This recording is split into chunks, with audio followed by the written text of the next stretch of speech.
Nakapamili na rin po kami ng mga gulay para po sa ating pansit. Ayan po yung regalo namin kay Ken. Ayan po, at luto na po yung ating lulumpiain. Meron na pong naibalot dito po si Tita Ago na kaunting lumpia. Hello po mga katita Saning, welcome back po sa aking channel. At for today's vlog ay pupunta po kami ngayon sa palengke at kami po ay mamimili po ng ilang gagamitin po para sa birthday po ni Ken bukas 23. At nagbigay din po si Ma'am Carol ng 3,000 po para po sa pandagdag po ng panghanda po ni Ken. And po, thank you po kay Ma'am Carol. Thank you so much po at marami na po kayong naibigay po sa amin. Ingat po kayo parate.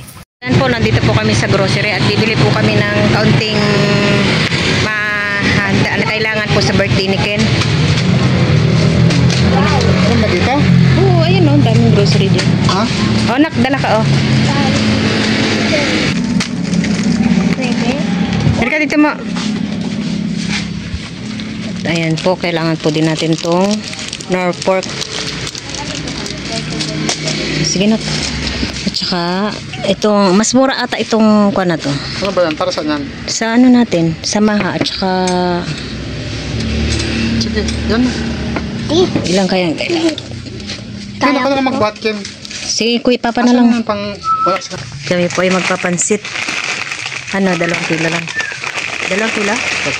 Tatlo. Sige. Hindi na tayo bibili ng ano, pasta na lang. Wala ka sa ikaw. Dahil meron tayong ano doon, spaghetti sauce.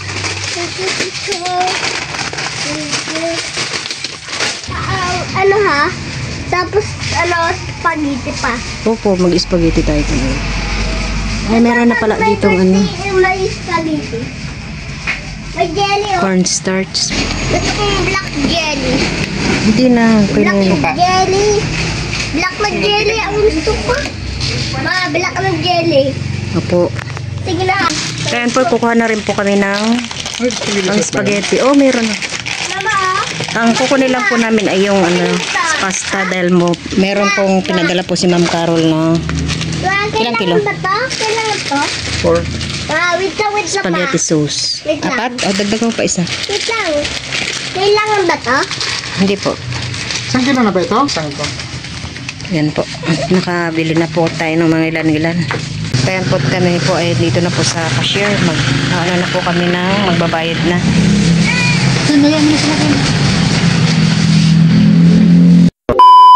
Pamili na rin po kami ng mga gulay para po sa ating pansit. Papansitin. Ayan po. Kompleto na po lahat. Mayroong kulo ko. Meron na din po tayong itlog para sa ating lumpia. Tsaka Kasi ganun din naman. puto. Sa bahay na lang. Yan po. Tsaka juice. Nakabili din po kami juice at tsaka po mga cornstarch. Ayan po, at bibilihan din po natin si Ken ng re-regalo po natin sa kanyang birthday. Dating pong ipapabalot na. Ayan po, pinapabalot ko na po yung regalo po namin kay Ken. Hindi po namin pinapakita sa kanya. Ayan po yung regalo namin kay Ken. Siya. Kasi nakabox. Nakabox na siya. Para hindi makita din naman. Opo. Okay, thank you very much.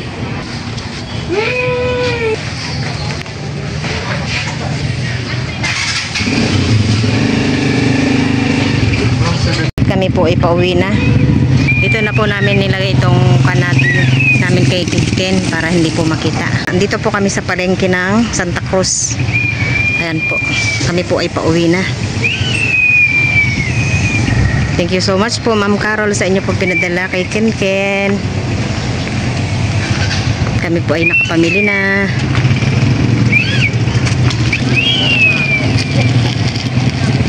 Init.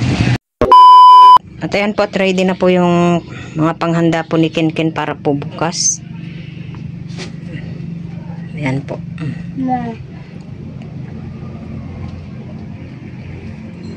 Ready na ang birthday boy. Nakakain.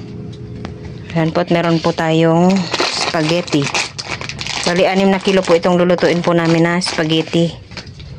Ayan, meron po tayong juice para po sa mga bata. At ito po yung ating papansitin. Bata din ako ba? Opo. Nilinisan ko na rin po itong ating kaldero. Tinaob ko na po dito para pag gagamitin po ay malinis na. Dito na lang po siguro magluluto ng spaghetti at saka pansit. Tapos isasalin na lang po namin dito sa malaking kaldero. At ito po yung aming steamer ni nanay. Hinugasan ko na rin po at para po ay dahil po ako po ay magluluto din po ng poto.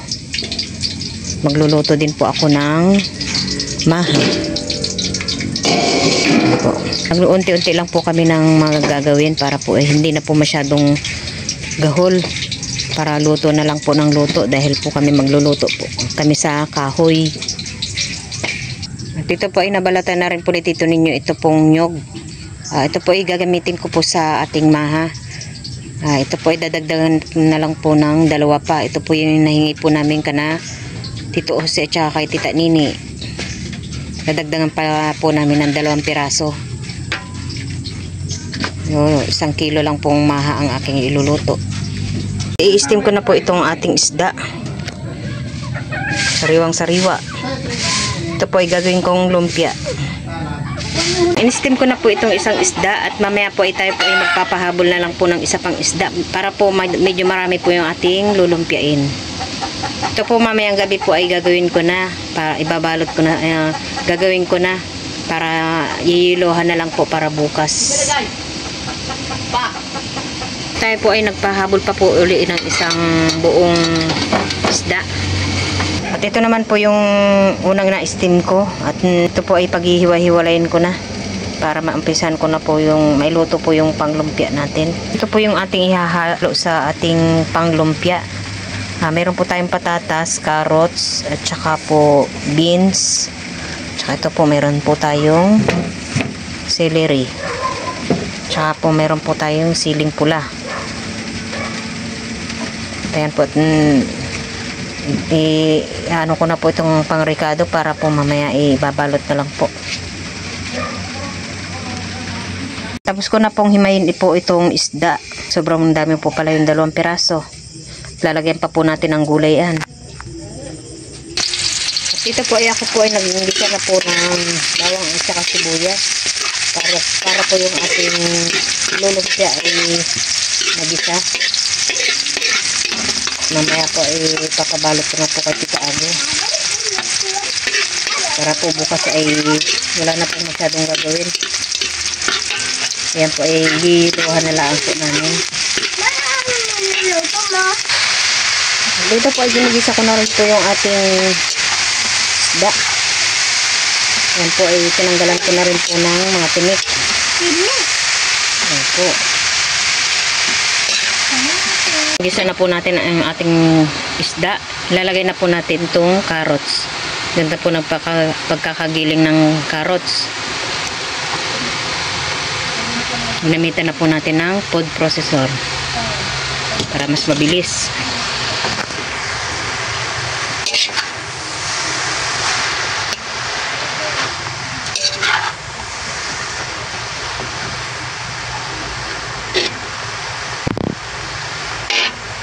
Sunod na po natin itong patatas. Kasi yung patatas po natin ay medyo parang nag-creamy po siya. Kaya okay lang naman yun. Okay lang naman po yan at least may gulay.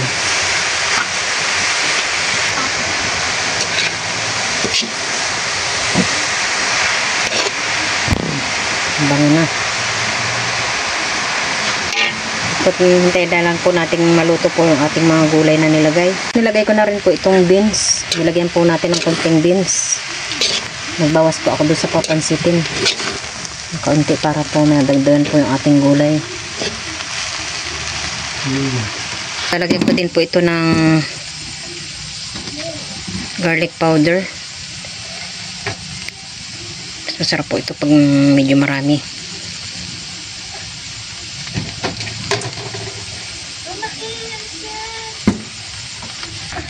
Lalagyan din po natin ng paminta. Yan, tama-tama lang po yan. At lalagyan din po natin ng bell pepper para po mas mabango po yung ating lumpiang isda.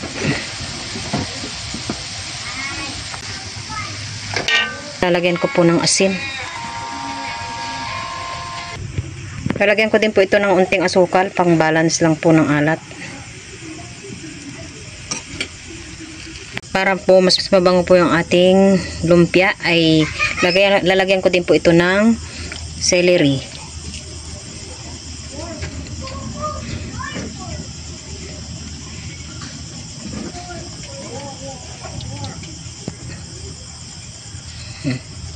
Nilagyan ko rin po pala ito ng pasas. At masasarap din po sana ito kung mayroon po tayong nilagay na oyster sauce. Kaso gabi na po. Tama na po siguro ito. Imagine nyo na po ba yung lasa ng ating lumpia. Ito po ay kalasa po ng rellenong bangus. Wala lang po tayong ano. Nilagyan ko din po ito ng kaunting ketchup. Siguro po yung iba po ay masanay po yung ang gawing lumpiang Shanghai ay karning baboy, giniling na karning baboy. Dito po sa Zambales ay kadalasan po ang niluluto po na panglumpiang Shanghai ay isda. Try nyo din po kung nagustuhan nyo, pero sa amin po sobrang sarap po nito sa amin. Okay po ito kaysa sa karning baboy. Ayan po, at luto na po yung ating lulumpiain. At ito po ay papalamigin lang po namin at amin na pong babalutin. Isalin ko na po dito sa isang tupperware at palalamigin lang po namin ito bago namin i-balutin. Sa sobrang dami po ay mukhang kukulangin po yung ating lumpiang wrapper. Tatakpan ko po muna. Ito naman po ay malamig na. Dadalhin ko po muna ito doon ka na Tita Ago at doon na po namin ibabalot. Meron na pong naibalot dito po si Tita Ago na kaunting lumpia. Hindi na po natin tatapusin ang pagbabalot. Baka abutin pa ng matagal. At si Mika daw po ay mag-upload na. Yan po. Medyo mukhang matagal-tagal pa yan ah. Patutulogin ko muna si James. Patutulogin ko muna isa. Bakit pinapatulog mo pa yan? Uwa? Grabe. Tapik-tapik pampet naman. Ah! Kala mo. Damulag na yun. Patapik-tapik pang puwet. Uwi po muna ako. Bahala na Diyos Tita Ago. Mapuyat. Tapos alas 12. Ha? Sigurado. Tapos to alas 12. Laki-laking braso.